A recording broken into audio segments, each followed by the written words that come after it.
active evening. There are still some thunderstorms out there, and many areas still have that severe thunderstorm watch. That will likely get dropped early. Some good news there, but we're not quite done with thunderstorms yet. And you can see out towards Lawrence, and you had an active evening in Lawrence near Baldwin City. There are still some thunderstorms. I do want to look up towards the north because we also have some stronger thunderstorms in northern parts of Missouri. If we can go up towards that way. Otherwise, closer to Blue Springs, near Higginsville, Concordia, Holden, we're still seeing rain and some thunderstorms. No warnings out of any of these showers and storms that are moving through the metro and then in areas east, but a little bit farther towards the north, we do have an area of stronger thunderstorms. These could still be producing hail closer to Bethany and Trenton. Those are spots that are seeing pretty big thunderstorm there. A lot of lightning strikes, about 500 strikes in the last 15 minutes. This storm is making its way towards the east, so we're going to be keeping an eye on that one, that it could produce some more hail as it moves eastward. So we're monitoring that storm again in the metro. Scattered showers and thunderstorms right now, just seeing a little bit more of this development.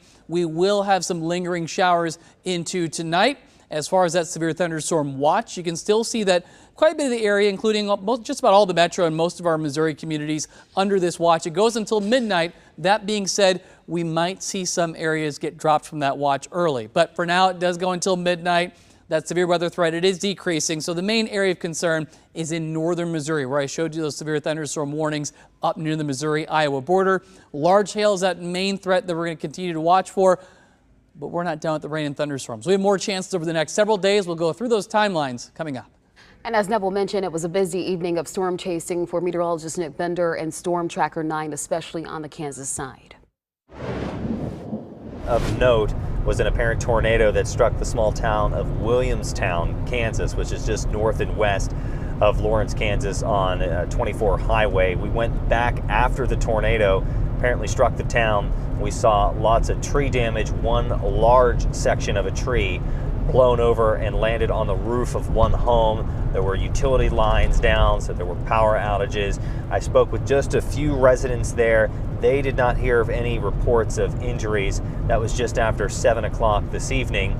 We were there as that tornado developed, and then we went back in the town to check on the people and to check to see for any reports of damage. Storm also produced wind gusts in excess of 85 miles per hour near Topeka and golf ball size hail as it tracked along 24 highway and approaching the town of Lawrence as it weakened as it moved into Kansas City.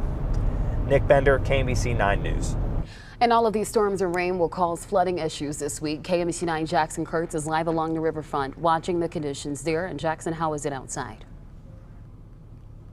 Well, it's died down where we are right now. This is the Riverfront Park boat ramp where there's no rain right now, but we're overlooking the river in downtown, and we're trying to see if there's any flooding. Not much we can see from here of impacted from these storms earlier, but we were kind of all over eastern Johnson County and other parts of Kansas today in Douglas County, close to Douglas County.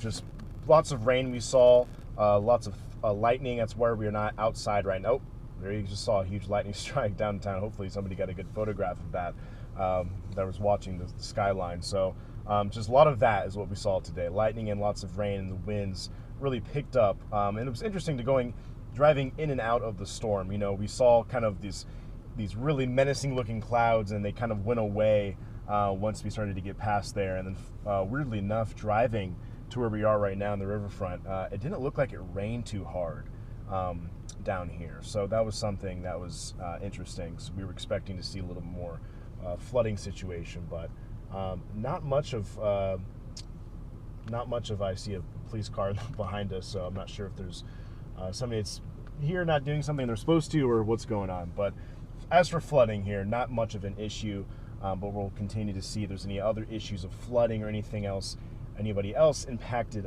by this storm. Back to you. All right, Jackson, thank you. We track these evening storms all the way from Topeka. This is what the clouds look like as tornado sirens started sounding. You hear them. Those storms left behind some damage around the Kansas Capitol building. Trees snapped, branches were ripped to the ground. And we're also getting some photos of damage left behind by these storms. Here's what's left of a tree after it was struck by lightning northwest of Tonganoxie. And here's a look at power outages right now from Evergy's online outage map. About 3,000 customers are still without power.